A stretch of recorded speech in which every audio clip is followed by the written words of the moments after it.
नमस्कार.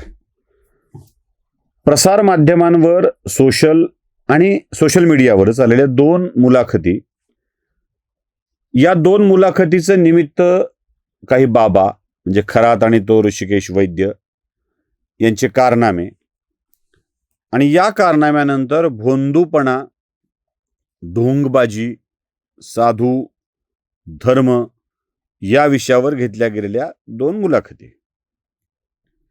या दोन्हीचा वापर करून हिंदू धर्माला बदनाम करण्याचा प्रयत्न, या विषयावर मला तुमच्याशी बोलायचं आहे.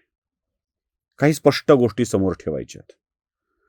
मुळात एका गोष्टीचं मला आश्चर्य वाटतं. राष्ट्रीय स्वयंसेवक संघ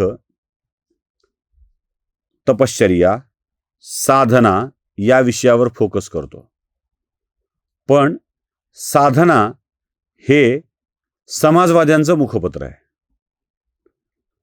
समाजवादी, अंधश्रद्धा निर्मूलनवाले विवेकवादी विचार करा असं म्हणतात, आणि विवेक हे संघाचं मुखपत्र आहे.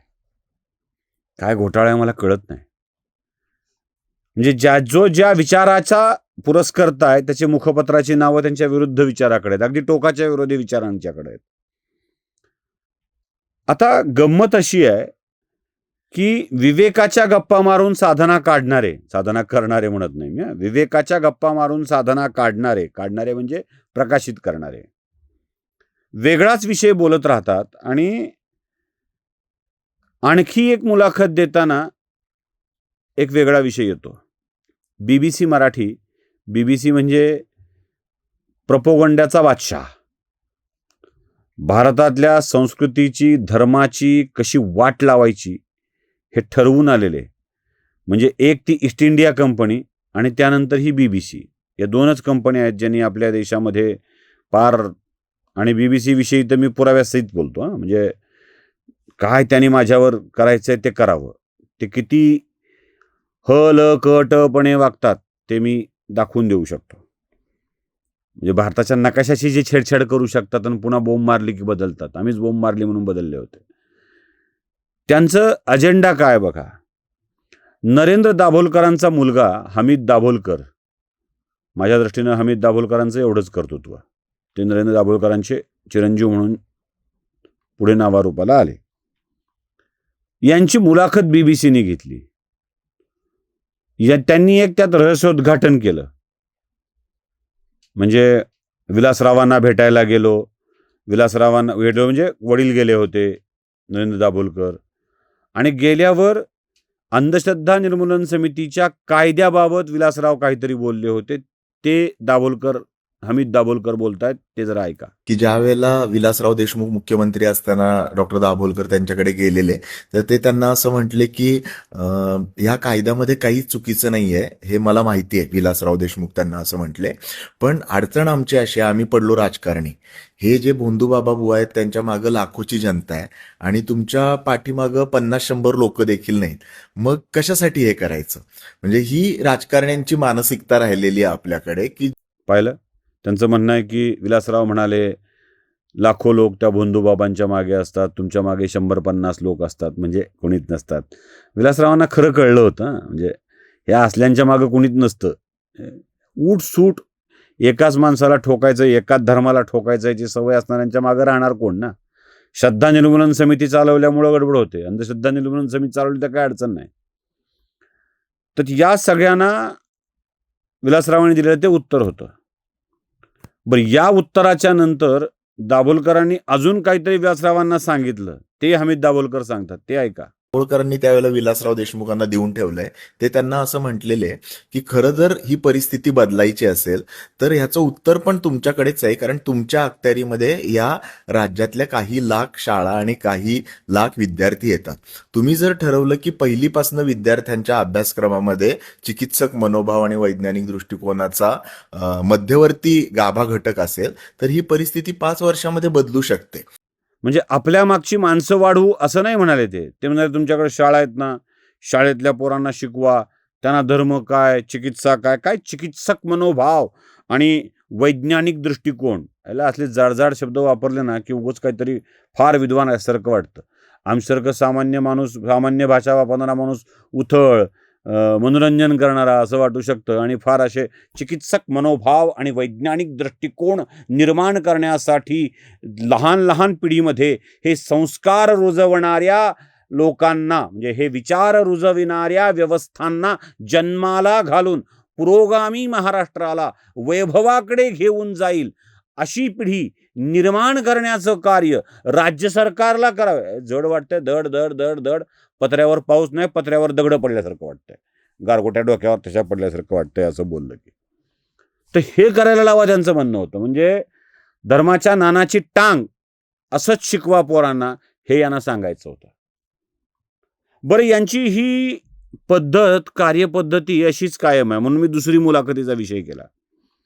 दुसऱ्या मुलाखतीमध्ये राहुल कुलकर्णी, ज्यांनी आता मीडिया सोडलाय, आणि त्यांनी मुलाखत घेतली त्या साधनाच्या कार्यालयात जाऊन. साधनाचा विषय यासाठी सांगितला होता मी. या साधनावाल्यांना हिंदू धर्म म्हणजे बोगसच वाटतो. माझं तर स्पष्ट मत आहे, सोडा ना बाबा, कशाला घाणीत राहता, कशासाठी? आम्ही सुखी आहेत आमच्या घाणीमध्ये, आम्ही सुखी आहेत. आमचा वाडा कसाही असो, शेणाच्या पोवाचा असो की कसाही असो, आम्ही सुखी आहेत. तुम्हाला घाण वाटते ना, द्या सोडून, पण शिव्या नाही घालायच्या. त्याचं कारण आहे, माझ्या सनातन हिंदू धर्मात ते म्हणतायत ती विकृती कोणतीच नाही आहे, कोणतीच नाही आहे. आणि याविषयी वारंवार बोललोय, त्याचे वेगळे खुलासे करण्याची गरज नाही आहे, नाही आहे, नाही आहे. भूतबाधा, भूतपिशाच किंवा तपश्चर्या करून काहीतरी अघोरी मिळवावं आणि त्यातून जंतर मंतर जादूटोणा करावा, करणी भाणामती करावी, असलं काही नाही आहे धर्मात आमच्या. या असल्या भंपकपणाला स्थान सुद्धा नाही आहे. हे नसताना तुम्ही घालताय, म्हणजे हे कसं आहे माहिती आहे का, की बघ बघ नाकावर काय लागलंय असं म्हणायचं. नाकावर काही लागलेलंच नसताना काहीतरी लागलंय म्हणायचं, ते पुसायला लावायचं, आणि तुझ्या नाकाला पुसायला लावून आम्ही स्वच्छ केलं आहे, त्यामुळं तुझे खरे उद्धार करते आम्ही आहोत. तुझा बाप तुझ्याकडे लक्ष देत नव्हता, तुझ्या नाकावर काय बसलं हे कळत नव्हतं तुझ्या बापाला, म्हणून तुझा बाप मूर्ख होता. अरे कोण सांगितलंय? हे असले धंदे नाही शिकवायचे आम्हाला. यांनी शब्द कशी वापरलीत बघा. म्हणजे हे कोण, ते साधनामध्ये साधना करणारे, तपश्चर्या करतो, ऐका जरा, ऐका ते. आणि मी जवळजवळ 300 वर्ष तपश्चर्या केली आहे. अरे बापरे, तपश्चर्या वगैरे शब्द नका वापरू. ती तपश्चर्या म्हटलं की ते भोंदू बाबासारखी तपश्चर्या वाटते. आणि या जो कपाट. तपश्चर्यामुळं, या तपश्चर्यामुळं मला ही प्रसन्न झाली. आणि हिच्या किती योग्य माणूस आणलाय बघा आम्ही. हिच्या आशीर्वादामुळे मी हे सगळे कार्यक्रम करतोय.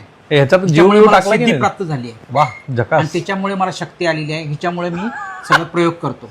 आणि हिचं नाव आहे ऐश्वर्या. ही ऐश्वर्या आहे. बघितलं, माझ्या देवाचं नाव सांगितलं की काही माणसं हसली. या आमचे तुमच्या देवाचं नाव मी विचारलं आणि तुम्ही सांगितलं मी हसलो, तर तुम्हाला आवडेल का? जे हसले त्यांनी असं असं करावं. घ्या, ऐश्वर्याचं दर्शन घ्यायचं. ठीक आहे. HK टाका. HK टाका. HK म्हणजे काय? HK आपली पवित्र पावडर असते, त्याचा समारंभ असतो. हळदी कुंकू असं ऍक्शन करा. बरोबर, टाका. स्वतःला पण लावून घ्या. ठीक. तपश्चर्या करतो, HK वाहा. HK वाहा म्हणजे हळदी कुंकू वाहा. HK वाहा म्हणायचं. अरे वा, हळदी कुंकू HK पर्यंत आलं का आमचं? म्हणजे काय, ठोकून जायला आम्हीच सापडलो फक्त तुम्हाला. बरोबर आहे. मला सिद्धी प्राप्त झाली आहे, शक्ती प्राप्त झाली आहे, एक मगर दाखवली, ती माझी ऐश्वर्या म्हणतोय माणूसा. HK वाहा, घाबरायचं नाही, भूत दाखवतो, हे सगळे प्रकार त्याने करून दाखवले. मग आमच्या धर्माविषयीच का बोलायचं? अजून एक प्रकार आहे, तो तिथे उपस्थित असलेल्या महिलेला विचारतो, तुमचा नवरा स्वयंपाकात मदत करतो का? ते बिचारी पटकन हो की नाही म्हणता येत नाही, करायला पाहिजे, हे एक वेगळं ज्ञान देऊन टाकलं त्यांनी. तेही आहे का? घरी कामाला मिस्टरांना मदत करता स्वयंपाकघरात? तेच स्वयंपाक करतात. उलट विचारलं का? बरोबर. असं पण मिस्टर मदत करतात का? नाही. बिलकुल नाही. केली पाहिजे का नाही? केली पाहिजे. पुरुषांनी स्वयंपाकघरात, केली पाहिजे. पुरुषांनी स्वयंपाकघरात बोला तिसऱ्यांदा. केली पाहिजे. केली पाहिजे. टाळ्या वाजवा.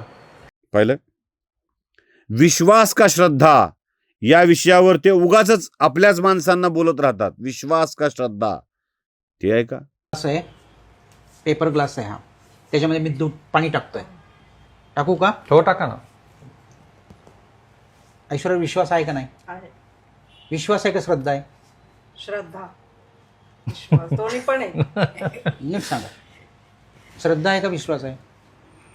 विश्वास आहे. श्रद्धा नाही आहे? तुम्ही असं ठीक आहे. हा, चला हा. पाहिलं? आता या सगळ्या प्रकारामध्ये माझा एक सोपा प्रश्न आहे. आपल्या जी मध्ये डी असेल, सोपं सांगू, गांडीत दम असेल, तर हवस का पुजारी हे शब्द वापरताना जरा हवस का मौलवी, हवस का मुल्ला, जरा हे शब्द वापरून बघता. म्हणजे जे काही वाईट भरलंय ते हिंदू धर्मात मुसलमानांचं आलवेल आहे. ख्रिश्चनांच्या पादऱ्यांनी कधी घोळ केलाच नाही. सगळे पादरे जन्मलेत ते फक्त हिंदू धर्मातच. हे जे काही सूत्रबद्ध पद्धतीनं चालू आहे ना, ते हमीद दाभोलकरांच्या पहिल्या वाक्यात कळतं. त्यांना व्यवस्था बदलायची आहे, हिंदू धर्म बदलायचा आहे. यांना नव्या धर्माचे नवे शंकराचार्य म्हणून पुढे यायचं आहे. कारण आमच्या धर्मातली व्यवस्था यांना उलथवून टाकून दुसऱ्या यांना कोणीतरी पुरस्कृत्या लोकांना आपण किती बर्बाद केला हिंदू धर्म हे दाखवायचं आहे. यासाठीचा हा सगळा अट्टहास आहे. नमस्कार. धर्म जागृतीचा विधायक बुरुज NLighter News.